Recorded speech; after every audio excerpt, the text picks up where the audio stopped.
Hai semuanya, balik lagi sama calon sarjana. Sementara kita masih ribet sama urusan fasilitas umum sehari-hari, Jepang diam-diam nih udah hidup di masa depan loh. Bukan cuma soal teknologi robot, Jepang itu jenius ya karena hal-hal sekecil ini. Inovasi receh yang fungsinya tuh super jenius dan jujur, aku heran sih kenapa negara lain tuh belum meniru benda-benda ini sekarang.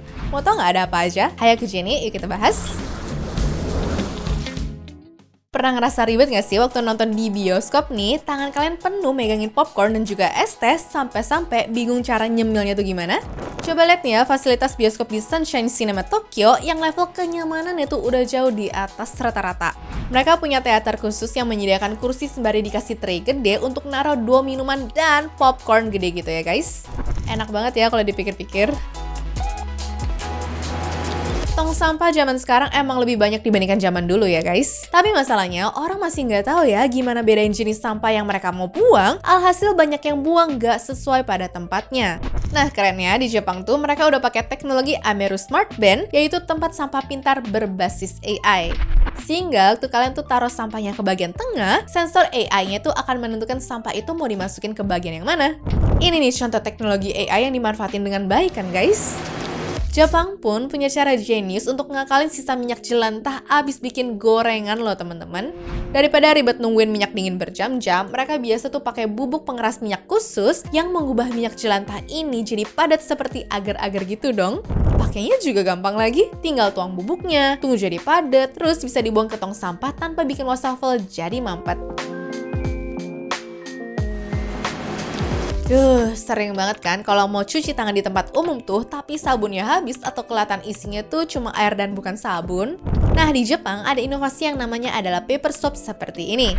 Jadi, ini adalah sabun batangan yang dipotong super tipis dan cara pakainya pun tinggal ambil selembar, terus dikasih air sedikit di telapak tangan dan voila, lembarannya bisa langsung meleleh jadi busa sabun dong teman-teman. Gampang banget kan untuk dimasukin ke tas kalian? Nah, ternyata nggak cuma sabun doang ya guys, tapi di Jepang, odol pun ada versi kertasnya loh. Nama produk ini adalah Toothpaste Paper Sheets dan cara pakainya pun gokil banget. Karena kalian tuh tinggal masukin selembar ke dalam mulut, kunyah sebentar sampai berbusa, lalu tinggal sikat gigi seperti biasa deh. Menurut aku, ini sih penyelamat untuk para backpacker yang gak mau tasnya penuh ya. Lagi traveling tapi tiba-tiba kena hujan sampai kaos kaki basah kuyup. Kalau lagi di Jepang nggak usah panik sih guys. Tinggal mampir ke minimarket terus beli disposable compress socks aja ya. Soalnya kaos kaki ini tuh benar-benar dipres pakai mesin khusus sampai ukurannya tuh sekecil koin dan pas kemasannya tuh dibuka bisa langsung ngembang jadi kaos kaki tebal tanpa perlu dicuci dulu loh. Pergi ke Jepang, jangan sampai kaget ya kalau tiap berapa langkah kalian tuh udah menemukan vending machine. Nah, tapi bukan sekedar vending machine minuman aja dong. Soalnya pizza pun udah ada 24 jam di vending machine tertentu yang dijual tetap hangat dan keluarnya tuh secepat kilat. Lihat nih, tinggal pilih menu, bayar, terus muncul deh pizzanya. Masih banyak nih yang nggak tahu kalau Jepang punya moda transportasi super unik bernama dual mode vehicle, di mana kendaraan ini tuh sekilas emang mirip kayak bus biasa ya. Tapi dia tuh jalannya bukan cuma di jalan raya aja, melainkan bisa masuk ke lintasan rel juga loh teman-teman. Pokoknya begitu masuk ke lintasan rel, roda baja khususnya tuh bakal turun dan juga mengubah bus ini jadi kereta api dalam waktu singkat. Kabarnya juga sih, mobil ini sering dipakai untuk menghubungkan daerah pedesaan tanpa perlu bikin stasiun transit yang ribet-ribet gitu ya. Nongkrong di kafe berjam-jam tapi bisa sambil ngurangin sampah plastik. Yap, konsep ini udah dijalanin sama RJ Cafe Osaka, di mana mereka tuh bikin menu kopi dalam cangkir kecil yang terbuat dari bahan kue kering tebal dan juga manis ya teman-teman. Jadi setelah selesai minum kopi hangat, kalian tuh bisa makan cangkirnya sebagai cemilan loh. Unik banget ya. Kita yang makan dapat pengalaman baru dan dari sisi penjual, mereka tuh nggak usah buang-buang plastik ataupun capek-capek nyuci piring lagi kan. Ngolesin mentega dingin yang baru keluar dari kulkas ke atas roti sering bikin frustrasi karena teksturnya tuh keras kan? Tapi Daiso Jepang punya solusi simple bernama Daiso Butter Dispenser di mana bentuk wadahnya tuh sama persis seperti lem stick putar gitu ya teman-teman. Jadi kalian tuh tinggal masukin mentega, putar bagian bawahnya, terus bisa langsung olesin mentega ke roti tanpa butuh pisau deh. Emang ya, Jepang tuh kalau bisa gampang kenapa mesti dibuat susah? Seumur-umur hidup kalian nih pasti pernah dong ya pas mau minum dari botol, tutupnya tuh malah jatuh ngegelinding entah kemana. Nah di Jepang banyak produsen minuman yang ngeadopsi desain tethered cap begini loh. Jadi desain tutup botolnya tuh pada dibuat terikat secara mekanis dengan cincin di leher botolnya, sehingga waktu dibuka tutupnya tuh nggak bakal lepas ataupun copot sama sekali. Abis potong rambut, bukannya senang tapi malah nyesel. Udah banyak sih yang ngalamin ini mah. Makanya di beberapa salon modern Jepang, sekarang mereka tuh pakai teknologi smart mirror salon bernama Mirroria yang cerminnya tuh punya fitur AI untuk mendeteksi wajah kalian. Gunanya buat apa sih? Ya, ngasih simulasi tentang gaya dan juga warna rambut yang cocok untuk kalian, guys. Hitung-hitung meminimalisir potensi ngomel-ngomel ke tukang cukurnya ya. Di Jepang, kalian tuh nggak perlu repot-repot ke supermarket kalau mau stok minuman probiotik loh.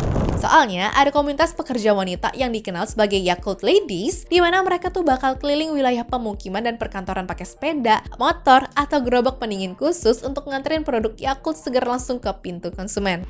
Luar biasa ya? Pas musim hujan, lantai mall ataupun gedung perkantoran seringkali jadi becek dan juga licin karena banyak tetesan air dari payung orang-orang kan? Ya, mau komplain juga udah susah nggak sih? Nah, kalau di Jepang, hampir setiap pintu masuk gedungnya tuh udah ngasih automatic umbrella wrapper, sehingga kalian tuh tinggal masukin payung basahnya ke dalam mesin, terus ditarik dan dalam hitungan detik, payungnya tuh udah terbungkus rapi pakai plastik pelindung dong. Lumayan ya hitung-hitung bantu OB di sana kan? Pengen punya kuku cantik pakai nail art tapi kadang malas duduk berjam-jam di salon. Nah, kalau di Jepang udah ada nih teknologi mesin nail print art yang konsep itu mirip printer biasa, tapi medianya adalah kuku jari kalian.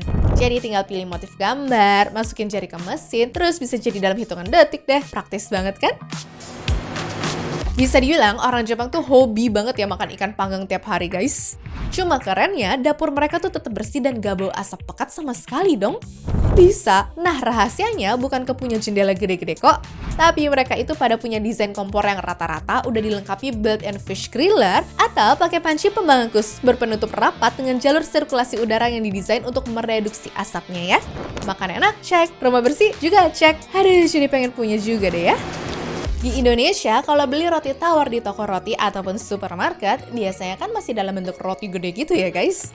Nah, di Jepang ternyata ada mesin pemotong roti otomatis kayak begini loh. Ya, di beberapa supermarket luar negeri di Indo emang udah ada sih, tapi aku jamin masih banyak yang belum tahu deh. Biasanya roti-roti itu cuma tinggal ditaruh dan nanti bisa langsung terpotong sempurna dalam hitungan detik. Bahkan bisa kalian pilih hasilnya mau jadi berapa potong juga loh. Udah gampang, hasil rapi, terus higienis juga lagi. Salah satu keajaiban rekayasa transportasi masa lalu Jepang yang ikonik banget adalah kereta Keihan seri 5000 yang dikembangkan bersama Kawasaki Heavy Industries. Soalnya, kereta ini didesain punya kursi ekstra yang bisa diturunin secara otomatis dari langit-langit gerbong untuk menambah kapasitas duduk penumpang. Lihat deh, kira-kira nih kalau bangku kayak begini diterapin di KRL Indo, bakal berguna nggak sih guys menurut kalian? Pernah bingung mau taruh handphone ataupun dompet waktu lagi di dalam toilet umum nggak sih? Kalau di Jepang mah udah banyak ya toilet publik yang pasang slot kunci pintu berukuran super jumbo loh teman-teman.